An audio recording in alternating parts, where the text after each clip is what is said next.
اعوذ باللہ من الشیطان الرجیم بسم اللہ الرحمن الرحیم رب اشرح لی صدری ویسر لی امری واحلل عقدۃ من لسانی یفقہوا قولی۔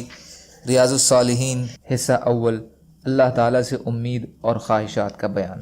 حضرت ابو ہریرہ رضی اللہ تعالیٰ عنہ اور حضرت ابو سعید خدری رضی اللہ تعالیٰ عنہ روایت ہے کہ جب غزوہ تبوک ہوا تو اس موقع پر صحابہ رضی اللہ تعالیٰ عنہ کو سخت بھوک لگی۔ انہوں نے عرض کیا، یا رسول اللہ صلی اللہ علیہ وسلم، اگر آپ صلی اللہ علیہ وسلم اجازت مرحمت فرما دیں تو ہم اپنے اونٹ نہر یعنی ذبح کر لیں اور ان کا گوشت کھائیں اور چربی حاصل کریں۔ رسول اللہ صلی اللہ علیہ وسلم نے فرمایا، ٹھیک ہے، کر لو۔ اتنے میں حضرت عمر رضی اللہ تعالیٰ عنہ آ گئے اور انہوں نے یہ بات سن کر کہا، یا رسول اللہ صلی اللہ علیہ وسلم، آپ صلی اللہ علیہ وسلم اس طرح کریں گے تو سواریاں کم ہو جائیں گی، البتہ آپ صلی اللہ علیہ وسلم یہ کریں کہ ان سے ان کے بچے کچے کھانے کا سامان منگوا لیں، پھر ان کے لیے اللہ تعالیٰ سے برکت کی دعا فرما دیجیے، شاید اس طرح اللہ تعالیٰ ان کے لیے اس میں برکت ڈال دیں۔ رسول اللہ صلی اللہ علیہ وسلم نے فرمایا، ہاں ٹھیک ہے۔ چنانچہ آپ صلی اللہ علیہ وسلم نے چمڑے کا ایک دسترخوان منگوایا اور اسے بچھا دیا۔ پھر آپ صلی اللہ علیہ وسلم نے صحابہ رضی اللہ تعالیٰ عنہ سے ان کے بچے کچے سامان منگوائے، تو کوئی مکہ کی ایک مٹھی لایا، دوسرا کوئی کھجور کی مٹھی اور کوئی روٹی کا ٹکڑا لایا، یہاں تک کہ دسترخوان پر ساری کچھ چیزیں جمع ہو گئیں۔ پھر رسول اللہ صلی اللہ علیہ وسلم نے برکت کی دعا فرمائی اور پھر فرمایا، اپنے اپنے برتنوں میں ڈال لو۔ تو صحابہ رضی اللہ تعالیٰ عنہ نے اپنے اپنے برتنوں میں ڈالنا شروع کیا، یہاں تک کہ لشکر میں انہوں نے کوئی برتن ایسا نہیں چھوڑا جسے نہ بھرا ہو۔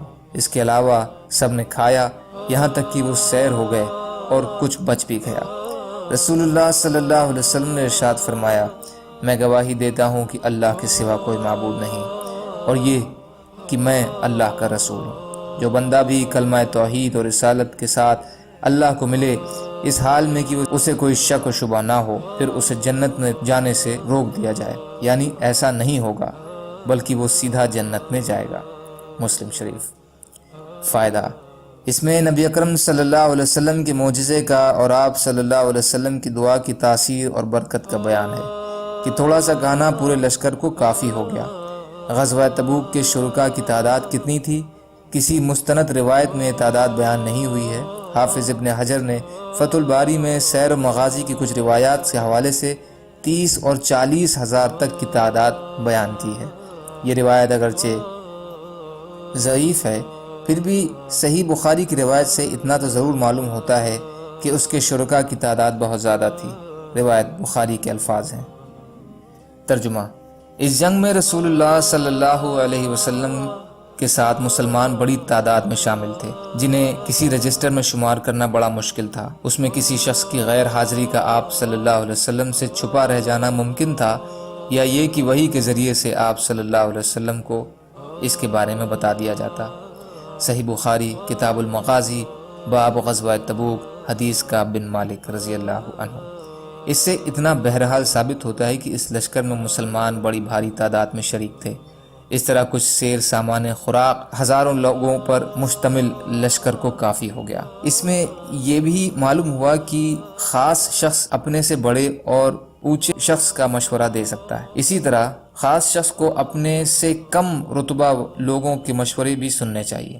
ممکن ہے کہ اس میں بہتری کا زیادہ پہلو ہو، اس سے نہ اونچے مقام میں کمی آتی ہے اور نہ دوسرے کی طرف سے گستاخی قرار دیا جاتا ہے۔ سبحانک اللہم و بحمدک، اشہد ان لا الہ الا انت، استغفرک و اتوب الیک۔ سبحان ربک رب العزت عما یصفون وسلام علی المرسلین والحمد للہ رب العالمین برحمتک یا ارحم الراحمین۔ لا الہ الا اللہ محمد رسول اللہ۔